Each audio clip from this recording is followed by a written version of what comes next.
want to kind of start out by introducing myself just to add a little bit of context. So, um, I am Benji Backer, and I started the largest conservative environmental organization my freshman year of college, which was at the University of Washington in Seattle. And a lot of people ask, why conservative, why the environment? And so then there's more context there. When I was 10 years old, I became active in politics just because I found it fascinating.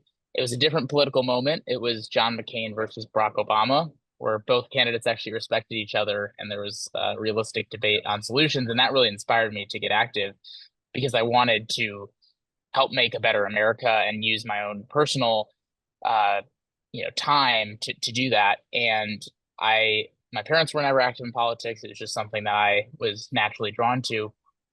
But at the same time, my other passion outside of politics was climate change, the environment. All of the projects I did in school were about energy or climate change or the environment.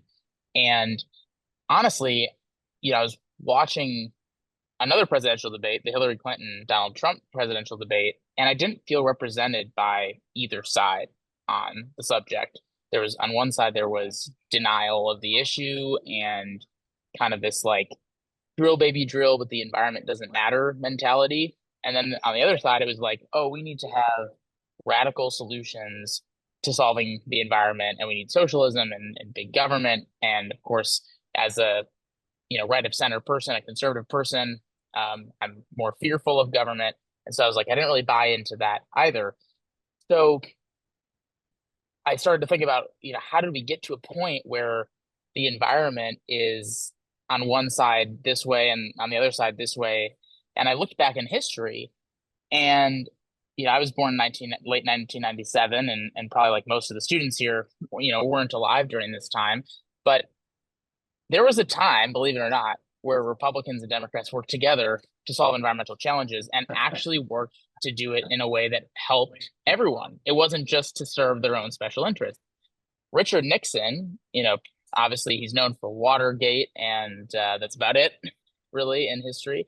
There's a hidden reality that he was actually the most environmentally powerful, conscious president in our history. He created the Endangered Species Act. He created the Clean Air Act. He created the Clean Water Act. He founded the Environmental Protection Agency, which is the cabinet position and agency in the White House.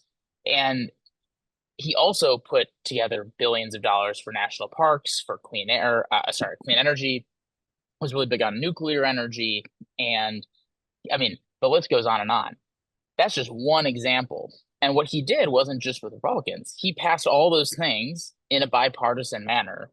And at the time, it was a given that Republicans and Democrats worked together on the issue. Because unlike other political issues, people understood that environmental problems, even if it impacted people differently, it impacted everyone, right? If we all have dirty air, it impacts us. If we all have dirty water, it impacts us. If the world is warming or cooling or whatever, it impacts all of us. There's not a single one of us that isn't impacted by it. So at the time, it was a given. So then I was like, okay, it was fascinating finding out about this because I was like, I thought my own side hated the environment. How did it change so substantially? And so I found a poll that was done in 1991 of the percentage of Americans who self-identified as environmentalists. The number was 90%. 90% of Americans in 1991 self-identified as environmentalists. Today, that number is 40%. So the question then becomes, okay, so Republicans and Democrats worked together in the 80s and 90s. Almost everyone's identified as an environmentalist. How did we get to a point where only 40% of Americans identify as that and both sides are at polarized extremes? Well, it really became part of our culture wars, our political culture wars that we see today. And politicians on both sides started to lump the issue together with abortion and immigration and every other issue that's very polarizing. and said, oh, we're going to throw the environment in there because we want to win elections off of it. We don't want to solve the problem. You want to win elections off of it. We don't want to, actually produce more energy on the right, which we say we do. We don't want to drill, baby, drill. And we don't want to just, impose socialist solutions on the left. We want to win elections off of this topic. And then when you're trying to win elections off of a topic, then both sides are out competing each other for who can say the craziest thing or the most, strikingly contrasting thing to oppose the other side possible. If I say I'm for one thing, somebody says they're for another. You saw that on the debate stage last night. Donald Trump and Kamala Harris have flip-flopped on nearly every position just to be opposed to each other on whatever topic. And so the environment got thrown into that political problem that we have. My goal is to fix that. And the reason that is because there are real climate challenges ahead of us. I'm a conservative who believes that climate change is real. There are real issues with air and water quality. Marginalized communities, low-income communities are disproportionately affected by environmental challenges. Around the world, pollution is going up. Around the world, carbon emissions, pollution in the atmosphere is going up. Around the world, waste, food waste, plastic waste, all those things are going up. There is a significant problem that we have to solve, but we will never solve those problems if the issue is caught up in the culture wars, because solutions don't come from that. So that's why in college I started an organization to get conservatives to the table to solve environmental challenges, because I can't solve the whole political divide, but I am a conservative.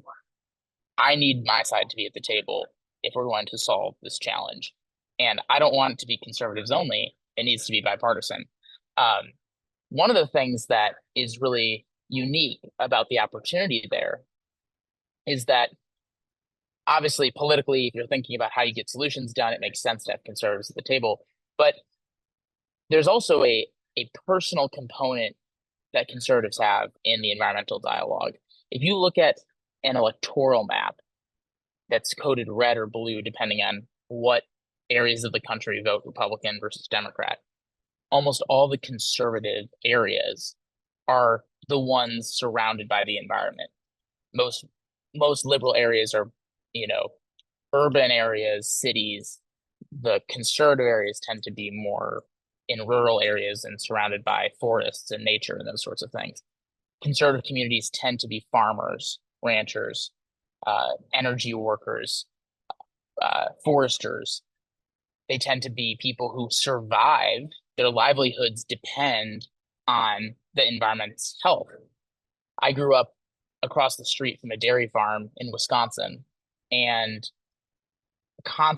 my family was not in the farming community, but I was constantly going to school and talking with people who were living in the farming community, and just hearing how extreme weather events or a change in weather patterns dictated their entire ability to make ends meet was a substantial awakening that these sorts of people have the most incentive to protect the environment because they feed us and they resource us based off of its health. And so not only do we need conservatives to actually get solutions, but there's also a personal stake that conservatives have that we have to tap into. One question that I often get is, okay, so that makes a lot of sense, but conservatives don't believe in climate change. They are not part of the dialogue. How do you get them to care?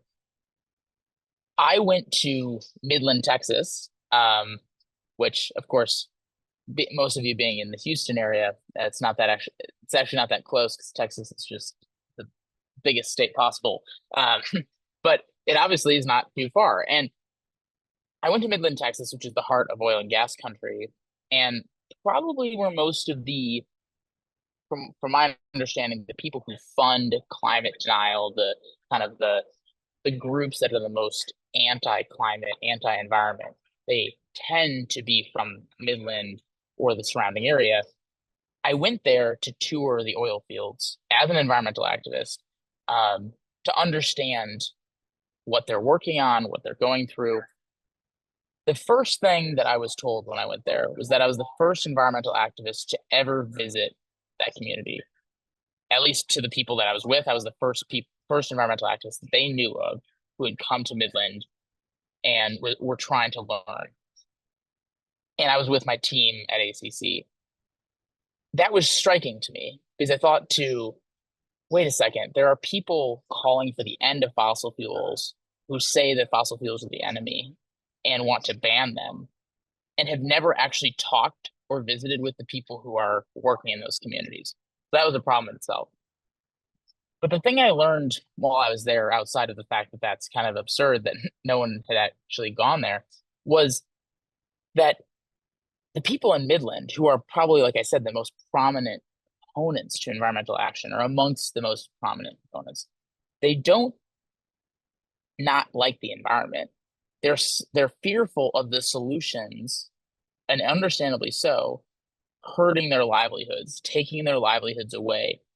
And they've worked for generations to power our world to get us to the point where we can Zoom and talk to each other, in this way, where society has evolved so significantly because of fossil fuels. And now the people who have benefited from that are saying, "You suck, your job sucks, and you're ruining the world. We're going to shut you down." And so instead of engaging in that, of course, they run the other way. They're trying to oppose anything that comes across as demonizing and puts them as the enemy. And I understand that. And so that the reason I tell that story is because it's not that those people, that the world shouldn't evolve to more efficient energy sources, or that that there are not negative trade-offs to fossil fuels. But instead of demonizing these communities, which has created this political divide, what we should have done is said a few decades ago, when this started splitting into a partisan issue, hey, look, we understand there's a trade-off with carbon emissions and pollution in the atmosphere. Thank you for powering our lives. How can we work with you as a fossil fuel community to come up with solutions to this challenge instead of making you the enemy? Because when I talk to conservatives who were once environmentalists and now suddenly are seen as anti-environment, it's not that they stop caring about the environment. It's that they don't like the solutions that have been proposed. And there have been study after study after study done that show that the belief of climate change, the importance of protecting the environment amongst the community that is skeptical of the issue, like the oil and gas workers and so on and so forth, the belief and the importance of it exponentially increases when those people understand that there are solutions that don't ruin their lives. And it is our duty as a younger generation to promote solutions that are inclusive of every community, not just urban communities, but urban and rural, not just clean energy communities, but also traditional energy communities, not just people on the coasts, but people in the middle of America. And that's what I write about in the book, is basically how we can do that. Of course, I don't have all the answers. I'm not going to pretend to have all the answers. But if we look at things through that lens, we can actually get to solutions, and we can remove the political divide and get those 10% of the far right and the far left, leave those people aside, and the rest of the 80% of Americans across the political spectrum who want solutions can actually move forward on things.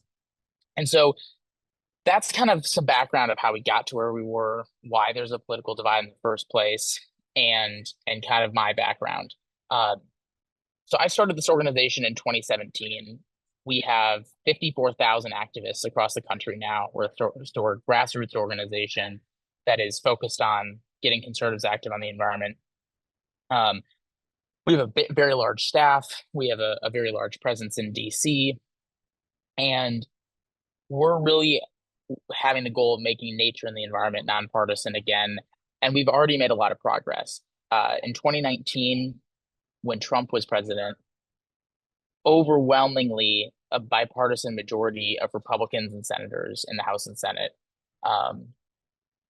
House members and Senate members, voted to fund our national park system, which was $13 billion in debt. It was the first bipartisan bill on the environment in a very long time. And that was just the first of many. In 2020, the largest investment in clean energy of all time got passed with overwhelming bipartisan support.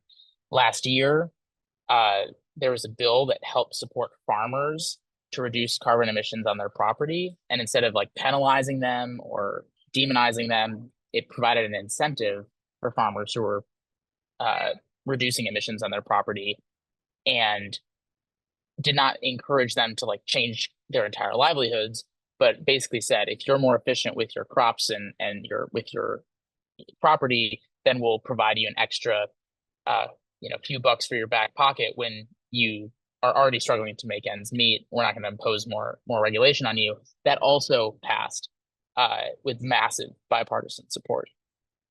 We don't hear about those things because the media doesn't want to tell us about positive stories. But and although there's a lot of work to do, otherwise I wouldn't be talking to you. If my work was done, if the work to do this was done, and then it'd be done. There's definitely a lot of work to do. As you saw in the debate last night, one side answered the question about climate change with one approach, and then one side kind of dodged the question. But there has been a lot of progress made. And I think that it just speaks to the unifying nature of the topic, that solutions that are inclusive of both sides' needs can pass, and that our approach of innovation instead of regulation, incentives instead of mandates, using technology and entrepreneurship and uh, those sorts of things rather than top-down regulation. Those are the sorts of solutions that are inclusive of both sides, and solutions like the farming example that I gave uh, that stand up for all communities, not just the communities that are typically involved in environmental concerns. So what I really am excited about is that this can be, if you don't care about the environment as a number one thing, or you do, this can be one way that our generation can be better off than previous generations have been, and that we can reverse the course of kind of how crappy politics are. So I'm kind of focusing on the politics because we're in the midst of a political election. I obviously have a lot of solutions that we can talk through and everything, but I think that hopefully that's a good primer of the book, what we're working on, and I'd love to talk through some questions that you guys have and maybe get deeper into the solutions. But the last thing I'll say before we do that is whenever I speak to, I'm 26 years old, so I'm very similar in age to most of the folks in this virtual chat. The one thing that has made me successful in this work is not that I'm like really well connected or have a bunch of money or whatever, because I didn't have a bunch of money and I had zero connections in this space. It is my age. It's the fact that I was driven at this age to do this, and people take notice. I cold called or cold emailed nearly every donor of our organization without any previous context when I was a freshman or sophomore in college. And they all wanted to at least meet with me because they're like, how the heck did a 19-year-old, reach out to me about this organization? I at least want to give them a chance and maybe mentor them or advise them. And so before we get into hopefully some specifics about the environmental challenges, I just want to leave you with that, because our generation is being listened to in a way that other generations when they were young didn't have the opportunity to do. And that is a massive opportunity for us, that we don't need to just go work our way up some ladder to finally have influence when we're 65. Obviously, our presidential candidates and our leaders reflect older generations, but younger generations are dictating the national dialogue more and more. There's more and more young people running for office. There are more and more young business leaders. One of my good friends is the CEO of Whole Foods. He's 40 years old, and he's the CEO of Whole Foods.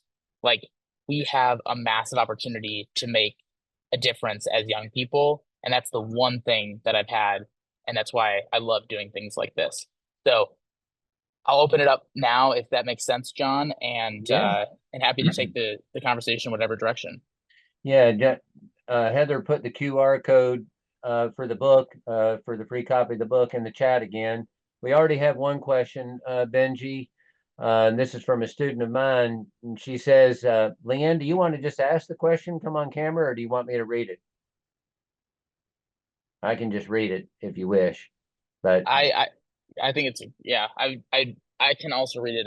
yeah, Basically, Leanne is asking about, she's a child of a lifetime oil worker, and her father talks a lot about the environmental positives of the oil and gas industry that have come over the last few decades, and how yes, we need to switch from oil and gas at some point, but also should we look at how to reduce emissions from fossil fuels, and also focus on the improvements that have been made. I love that question, and I'm really glad that it got asked. When I started this work, I used to think oil and gas was kind of like the enemy, to be transparent. Um, what I didn't realize was how much we relied on it. It's just kind of one of those things, like it's obvious if you know, but it's not really obvious if you don't think about it. And it's not just like filling up gas in your car. It's like, almost all of the world is powered by oil and gas, uh, especially the developed world, and the developing world wants that.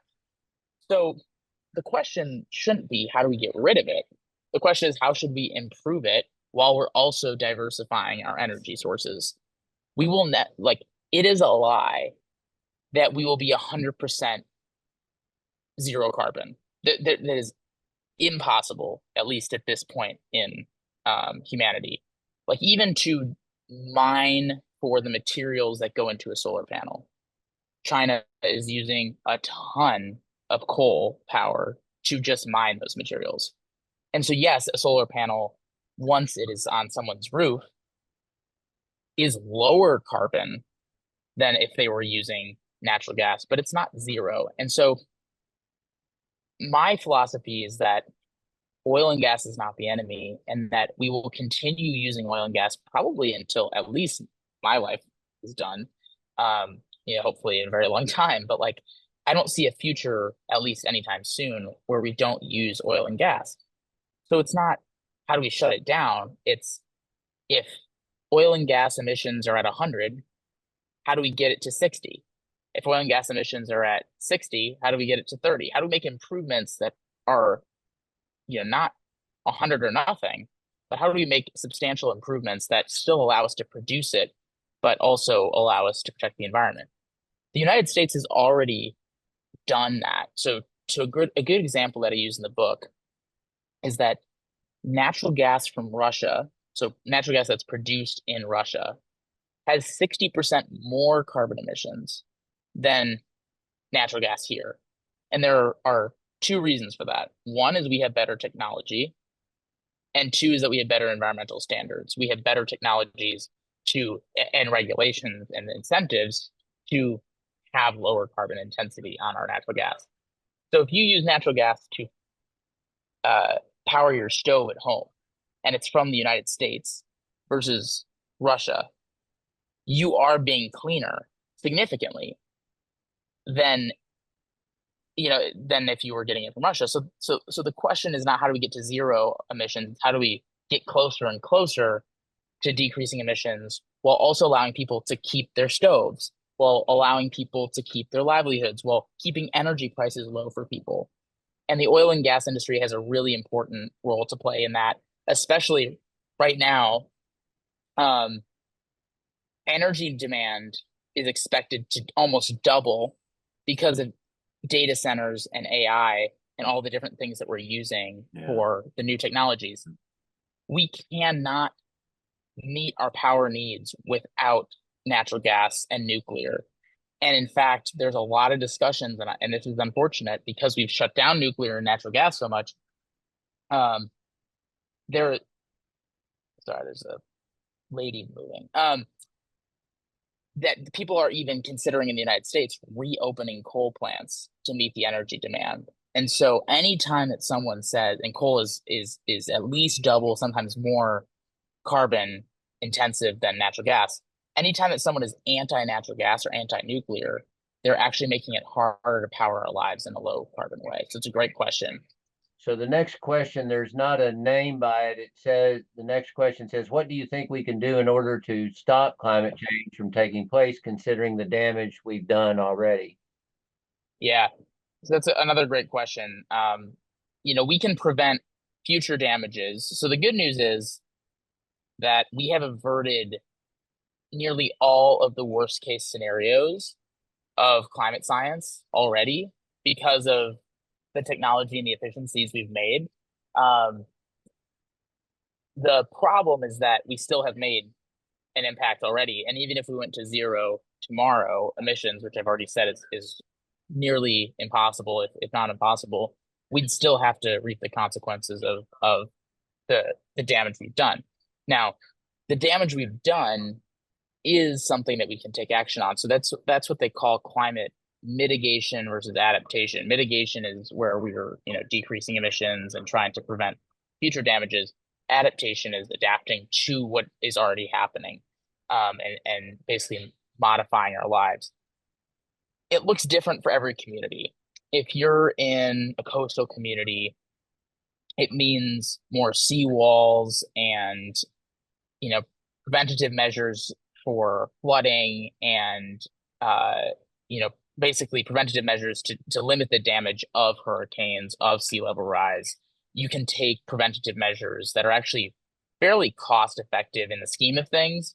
But of course, people are weary of doing that until it's too late. Usually people are more responsive, especially in politics, than preventative. So that's one way, is like to prevent hurricanes, you do things one way. To prevent forest fires, that looks different, in those communities than it would in Houston, where it means thinning some of the forests and cleaning out dead trees that are easily set on fire when a lightning storm hits, or if a gender reveal party goes bad and something goes up in flames. Like, these forest fires are going to happen, and they're happening in a worse way. But how do we limit the damage of those? By clearing out dead brush and those sorts of things. If you're talking about, um, resiliency of ecosystems, how do we plant and restore natural ecosystems that literally were created partially to, like, naturally, to prevent against damages of different disasters. So it's largely like focusing on the adaptation measures. And that's why I don't like the fear mongering of, like, oh my God, the world's gonna end by 2030. We need to do all these things. Because A, that's not true. But B, if you're going to prevent against the worst damages, we got to start now.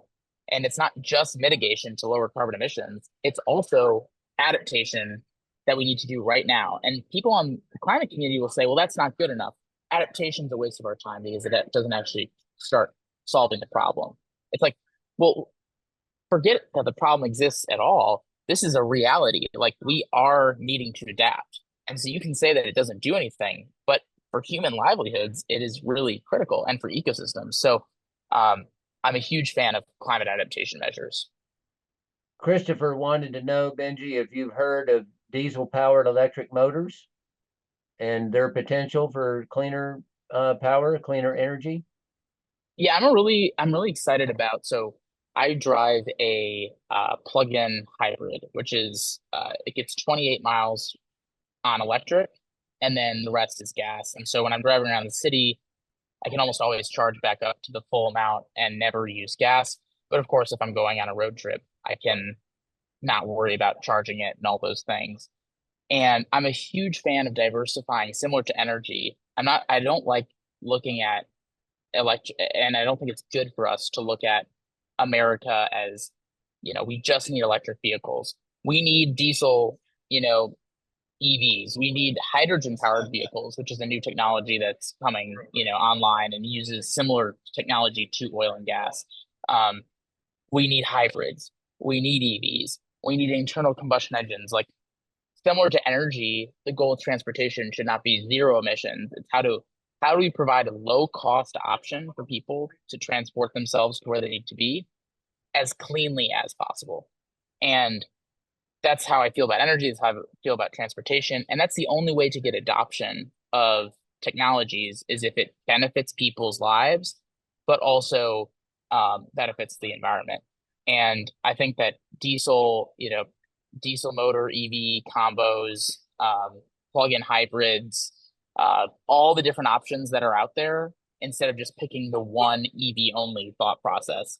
Uh, I like EVs, but I'm very critical of them in the book. I drive a plug-in EV. I went around the country for 60 days in electric vehicle, visiting 36 states, including Houston. I was in. I'm not against EVs, but I do think we have to be realistic about the trade-offs that they have, and and then let technology figure out what the best version of transportation looks like in the future. Yeah, so the question from Gail is basically what kept me pushing to where I am, and what I'd recommend to our generation in terms of working on the environment. So I'll answer both of those questions kind of separately. What kept me pushing was I had endless mentors. Like I probably like some of my family and I talk about a lot is like I can't thank everyone enough in terms of the mentors in my life because it would be like hundreds of thank you notes all the time. And so like surrounding myself with tons of mentors who encouraged me and taught me things, I still do. It's not that will never end.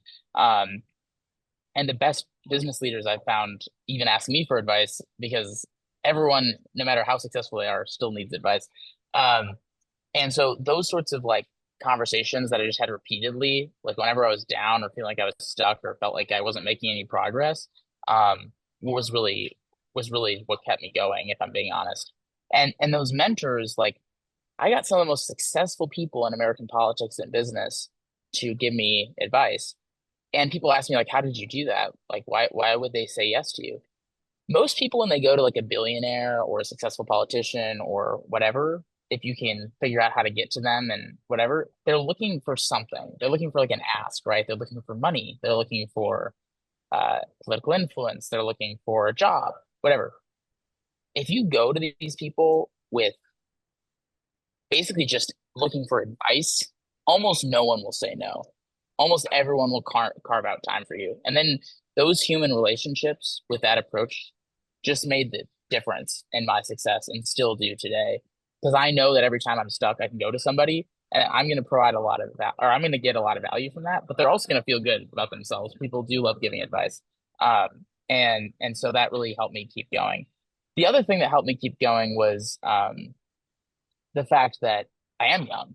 And so I do have a lot of energy and I don't have as many risks of failure, right? Like I have a long-term partner, but I don't have kids and I don't have a house. And like obviously some of you might have kids or a house, but most importantly, above all that, I have more energy, right? Like I'm 26 and I was 19. I have less energy now than I did when I was 19, I will admit, but like I'm sure in 20 years I'll have less energy for sure than I have now. Like you can fail more, I guess is my point. Whether you have kids in your house or less energy or not, when you're young, no matter what combination you have of all those things, you have more flexibility to fail. And it might not feel like that because each one of our situations feels like a failure isn't an option. But I'm just saying in the scheme of kind of life, the least risk of failure is when you're young. And so every time I failed, I was able to kind of get back up because it didn't like, you know, you have that flexibility when you're young. And I remember getting that piece of advice from a mentor early on. Basically, if you want to start a business or start a nonprofit or whatever, start it when you're young because you have much less to lose. And that's maybe not applicable for everyone, but hopefully it is for some. The other thing, the other question here is kind of like how young people can get active.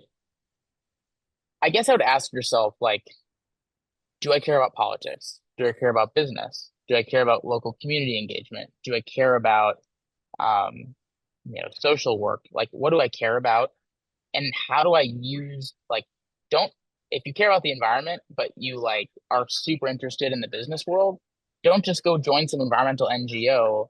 You're not going to be happy. Go to wherever you are happy and find a way to make it environmentally focused. So, like my girlfriend, for example, is was working at a consultant company for construction, but she cares a lot about climate change and the environment. And so she started looking for jobs in the same way. It basically analytics consulting for a university that was doing climate change and sustainability analytics. So she's still doing the same focus of her job, but just towards sustainability. If you want to be an entrepreneur, try to think about, can I start a business around this issue and make money off of that versus something more general. If you're interested in politics, how can you dedicate your career to politics, but in an environmentally climate focused way?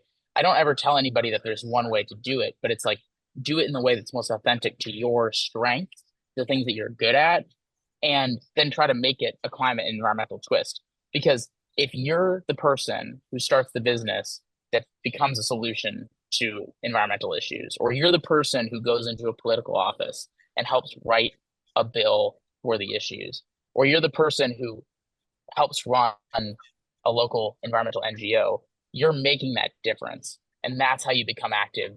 And that's a step above being like an activist or like a protester or a volunteer or whatever. You're dedicating your career to it, but you're also serving yourself. And I people should never, it's not selfish to care about yourself. Like you need to care about yourself to care about others. And if you can dedicate your career to what you want to dedicate it to and improve the environment, that's the best way to become active, if that makes any sense. Noah, I unmuted you if you want to take a stab at it. If not, then Benji, it's Noah that has the next question. Oh, yes, sir. I know. Can you hear me? Yep. Yeah, I can. Oh, yeah, perfect. All right. We got I it to appreciate your work. time, Mr. Backer.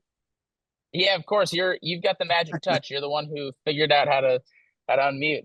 Good to meet you. Yes, sir. No, your whole conversation and it's been very interesting and just it's very inspiring. I really appreciate it. And I just wanted to know how receptive was the Midland oil and gas community to the ideas of economical environmental intervention, like not having to impose top-down regulations that could be, suffocating local economies. How did they, if you spoke to them about it, I was just curious, Yeah. how did they receive those ideas about incentives and support instead of, trying to like overregulate the oil and gas industry. Yeah, so I mean, what people would be really shocked by is that people were really excited about it, and they were actually kind of shocked that those solutions even existed. Like they were shocked that an environmental activist came to their community and was like, "Look, I'm not here to tell you to get rid of your jobs. I'm here to learn about how you're being more environmentally friendly than you were decades ago, and to talk about how we can even improve that into the future and work with you in that." And and also, can we do that while saving you money and making your, growing your community? They were so excited by it, and it basically put the walls down, right? Like it's like when you talk to somebody, if I said, if I went up to a random, very hardcore conservative and I said, I'm an environmentalist, there's certain walls that will go up, right? Same thing with this. They had certain walls that went up. And then you kind of break those down when you acknowledge that you actually want something that they also want, right? Because a lot of these people who work in Midland, Texas, not only did I say that they felt fearful of the solutions, but they're some of the biggest environmentalists. They don't want to admit it, but they're some of the biggest environmentalists I've ever met. They love hunting. They love fishing. Anytime they get a chance to go skiing or hiking or whatever, they do it. Like people who work in these energy communities tend to actually be very environmentally aware. It's just they do it on a local basis, and so they don't think they're part of this national stuff. So when they hear they can be, it's like a breath of fresh air. I think an even more striking example for me was I went to tour a coal plant in Utah in 2021 or something. Um, and basically, the community of coal workers is basically saying, I don't really care what industry I work in. I want to power people's lives. That's what I'm dedicated to do. I don't want to have to like go back to school and relearn everything. But I don't really care what industry it is. I'm not like tied to coal. It's not like coal is like exactly what I need. And these people were living right next to one of the most beautiful mountain ranges in rural Utah that you can ever see. Every weekend, these coal workers spend time in the mountains Where's Chris? and conserving, these places. And so um, it's a passion issue for a lot of these people, and there's just they honestly feel thankful that they can be part of the solution for the first time in a long time. Yes, sir. I think it's very important. I think it's a very disenfranchised group of people that are, they're Totally. I sense the alienation, and it's like I could just feel like, I see it, and I'm very sympathetic because, their voices aren't really heard on the issue, and it seems like when they are recognized, it's usually in a rage or, in heavy criticism. So I think it's a beautiful thing to get all these perspectives and to really nurture our democracy. And I just think it's a really great just thing you're doing, Mr. Backer. I appreciate your work. Thank you. It's Well, thank very, you. very refreshing. Well, thank you. And you're exactly right. It is a marginalized community. There are so many marginalized communities in this country, right? Like, I mean, I used to think it was just like low income urban areas, like low income rural areas, farmers, ranchers, energy workers. There's so many people who have been completely left behind one way or the other. And I'm just speaking to this conversation. Of course, there are plenty of others. All these people need is a voice, and each person in that community has a really important role to play. So I appreciate you asking the question. No, thank you, sir. I really appreciate your response and your time. Thank you. Emmanuel, it sounds like maybe you can get off mute. Yes, I think. Can you hear me? Yeah, Yep. awesome. Oh, finally. I didn't know. I guess I had to make an account. I didn't know I had to make an account. Well, that sounds like it's like you can't ride this bus without creating a rewards account. So I'm sorry to do that, but I'm glad you're here. Oh, okay. So my question was I'm not really sure who was the person that I was actually listening to. I can't remember their name. It was some doctor that works for I would say it was like a private research, some kind of one of those environmental research places or something. I'm not really Sure. sure. I don't remember off the top of my head. I tried looking it up while I was listening to you. I just couldn't get it. And I Hmm. the video on YouTube, um, and he was saying also that, I mean, I like what you're saying about the environment, and trying to help the environment, because we know it's getting worse, and it's getting worse for sure. And I'm aware of that. I do plan, I guess you could say, plan, or I am worried about the future, because I mean, I do have kids. I have 4 kids, and I want the best for them. And it does worry me sometimes about the environment. And I was working in the oil industry as well before. Now I am a college student, so I decided to come back to college and kind of switch jobs, because the oil industry kind of gets dangerous sometimes. Emmanuel, we're running out of time. Ask your question. Oh, okay. Yeah, sorry. So my question was, when I was watching the video with this doctor, he was talking about. I mean, I know you've been saying a lot about the environment here in the U.S., but what about Oh it yeah, around the world? Example like China and India and Russia, like totally. that. He said, this is according to the doctor, of course, that no matter if the U.S. right now, everybody in the U.S. stopped literally driving anything, oil, Right. gas, diesel, electric, anything, we all stopped right now. Just like Yeah, it wouldn't make a really big difference. we wouldn't even make a dent in the environment unless China, India, and Russia did something about it. But nobody else is really uh, worried about the environment as much as I believe the U.S. is. So, Totally. so what do So you Thank think you. of that? Like, what do you say to that? Thanks, yeah, Emmanuel.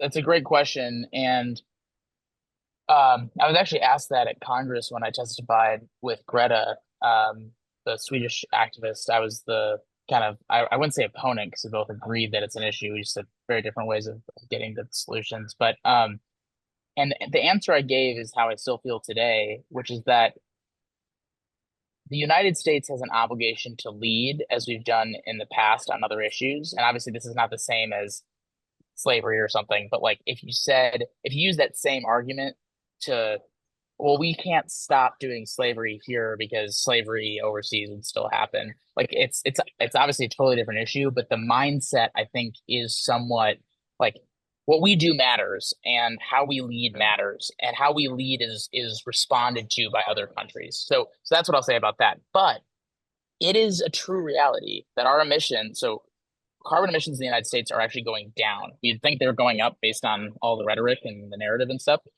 It's actually going down in the United States, which is really good. So then the question is, how do you get countries like China and India, where emissions are skyrocketing, to go down? The reason why they're skyrocketing in those places is not because they hate the environment. It's because they're developing.